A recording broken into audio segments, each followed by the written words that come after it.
ఏమండి? ఏమిటో చెప్పండి.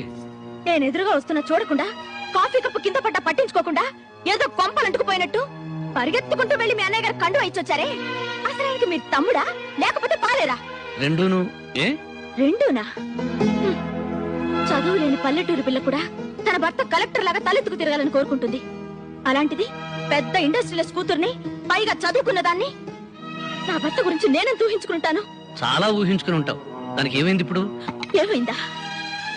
మీ అన్నగారి ముందు మీరు చేతులు కట్టుకుని అలా తలంచుకుని నిలబడుతుంటే చూడ్డానికి నాకెంత ఇబ్బందిగా ఉంటుందో ఆలోచించండి. చూడు భారతి, మా అన్నయ్య ఈ ఊరికి దేవుడైతే నాకు రాముడు. రాముడు ముందు లక్ష్మణుడు చేతులు కట్టుకుని నిలబడాలి, లేకపోతే రామాయణానికి అర్థం లేదు.